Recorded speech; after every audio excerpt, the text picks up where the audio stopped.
Hey,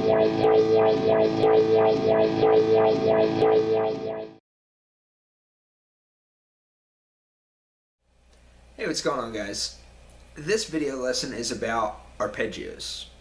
Okay, so basically arpeggios is a pretty simple concept in theory, but as far as applications go, extremely useful. Very good thing to work on and really incorporate into your playing. So what an arpeggio is simply just the chord, or the notes of a particular chord. Okay, so if you wanted to play a C major arpeggio, all you're doing is you're playing the notes of a C major chord, but you're not playing them at the same time. So the notes of a C major chord are the notes C, E, and G. So if you use any C on the fretboard, or any E, or any G on the fretboard, or if you run through C, E, then G, like that, you're doing arpeggios. Okay, so arpeggios are extremely useful because they give you a new framework to work with. So far I've taught a bunch of different scales and how to play within a diatonic key, and basically just how to solo using scales. Well, arpeggios is the next step. Okay, arpeggios focuses on the actual chords in the underlying progression. Okay, so if you have a chord progression such as A minor to F major to C major to E major, that would put you in the key of A minor. Okay, so using the scalar thinking, the scale type of thinking, you'd be using the A minor scale, maybe do some A minor pentatonic stuff, maybe throw in some blues licks with your A blues scale, but that's all scale type thinking. Using the arpeggio type of thinking, you're now still in the key of A minor, so you still have all those notes within the scale available to you, but now you're focusing on the actual notes of each chord as the chord is occurring. Okay? So as the A minor is occurring, you're going to be focusing on the notes that make up that chord, which is A, C, and E.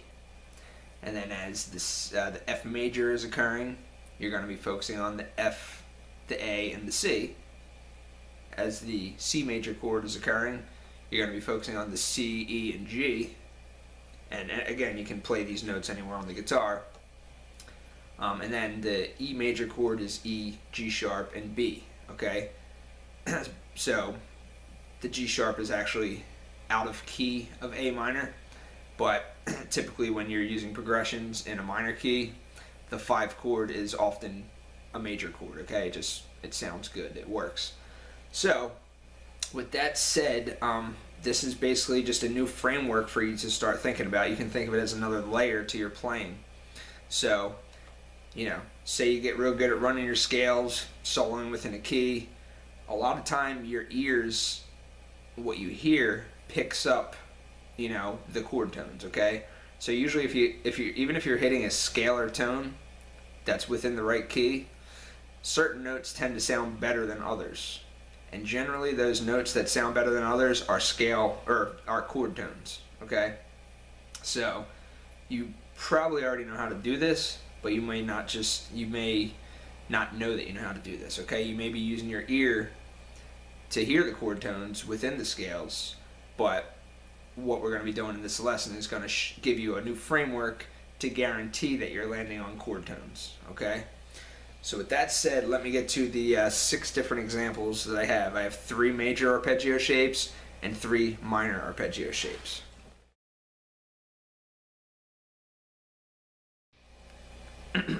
Okay, so as I explained, an arpeggio is just simply using the notes of a chord, of the chord the underlying chord within the chord progression. So technically, if you wanted to, if the chord that was occurring was an A minor, for example, you could just use the notes here. Okay? But what I'm going to be showing you is I'm going to be showing you some shapes, some movable shapes up and down the fretboard, so you can play those same notes, but you don't have to be confined to just the open position. Okay, so first I'm going to start out with the minor arpeggio shapes.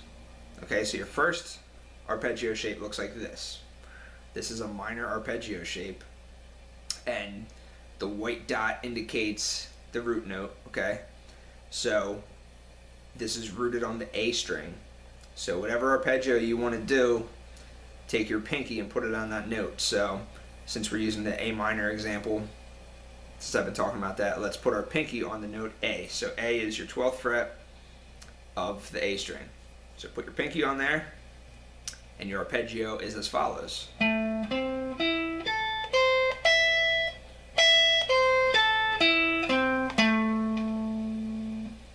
Okay, so that's a minor arpeggio shape. The shape can be played anywhere for any minor chord. Okay, if you wanted to do an E minor chord, you would take your pinky and you would put on the note E, which is the 7th fret of the A string, and you would just apply this shape.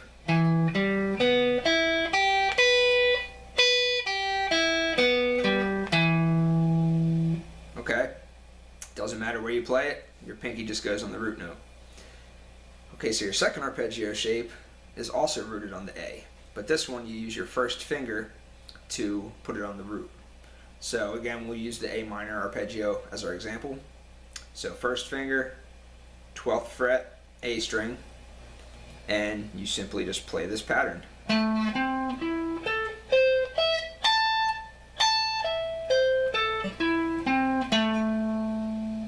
Okay, now you don't always have to do arpeggios in that order. Usually you hear this kind of stuff done when in metal when they're sweeping and stuff, but you don't have to play the arpeggios in this order. You can just, this is just a framework, okay? So if you're playing over a minor chord, you can use these shapes to basically give you your framework of the notes that are located or that are contained within that chord. Okay, so if you want, you can sweep through it, or you can just use it as the notes that light up that are available to you. Say, okay, A minor chord's occurring. I know these are the notes in the A minor, and these are also the notes in the A minor, okay? So this is just a framework. All right, so the third type of minor chord shape that I'm going to give you is rooted on the E string. Okay, and this one looks like this. Okay, so this one you take your first finger and you put it on your root. So again, we're going to do A minor. So here's your A, 5th fret, low E string, and you play it like this. Oops, sorry about that. You can even go up to here.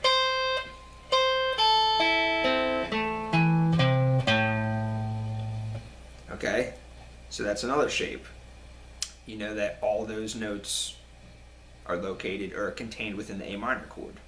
Alright, so anytime a minor chord is occurring, you can play the shape, or you can play the shape, or you can play the shape. Okay, and when I say play the shape, you can just play those notes. You always know that that tone is going to sound good, okay? Even when you're running your scales or doing all kinds of stuff, you can always land on one of these chord tones and it's going to sound really, really good. Okay, so let's get on to the major arpeggio shapes. Okay, so now let me give you 3 shapes for major chords. Alright, so anytime a major chord is occurring in the progression, you can use these shapes as your framework or your light up notes that will always sound good as that particular major chord is occurring. Okay, so the first one, it's going to be rooted on the A string. Okay, and again, this first example, you put your pinky on the root. So I'm going to use C major for this example, but you could use any major chord, it doesn't matter. So there's a C here on the 3rd fret of the A string, and there's also C up here on the 15th fret of the A string. So I'm going to do the one up here, okay? So pinky on the root, and then your shape looks like this.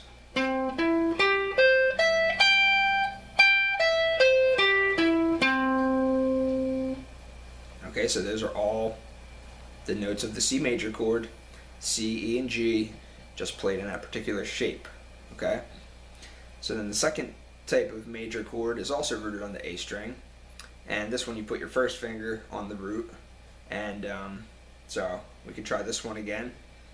Up on the 15th fret, first finger, 15th fret, A string, and the shape looks like this.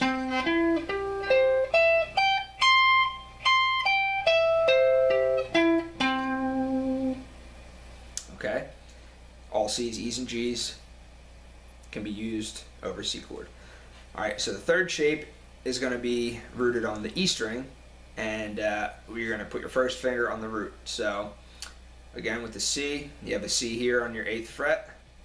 Okay, 8th fret, low E string, play the shape. And you can go up to here too.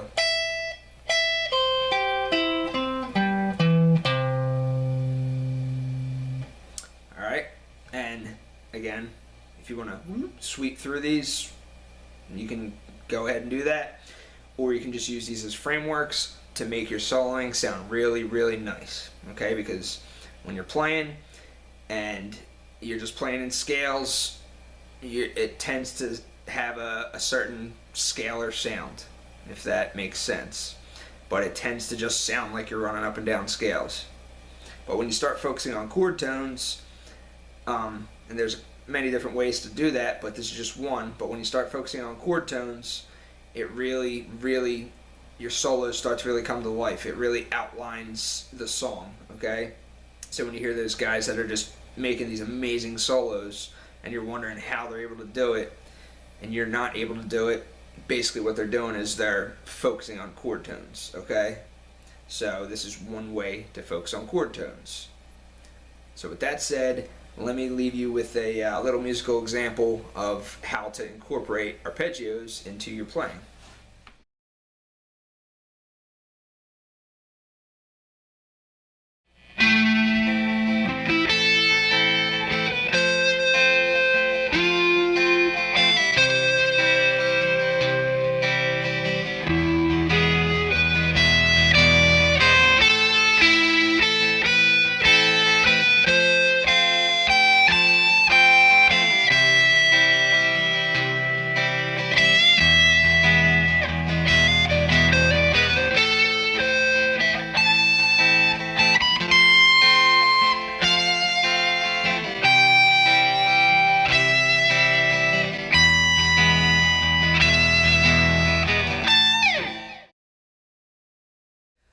Alright, so hopefully that demonstration was helpful. Basically what I was doing there was I was just in the key of A minor, except for the E major chord that contains the G sharp, which is not necessarily in the key of A minor, but I highlighted the out of key note in orange, and that orange note is actually what creates the harmonic minor scale. But anyway, that's beside the point. For the most part, it was in the key of A minor. So my scalar framework was the A minor key. But what I was trying to do was, as each chord change was occurring, I was trying to land on a chord tone. And I was also trying to walk through the arpeggios as each chord was playing. So basically I was trying to outline the sound of the chord progression as opposed to just the sound of A minor in general. Okay?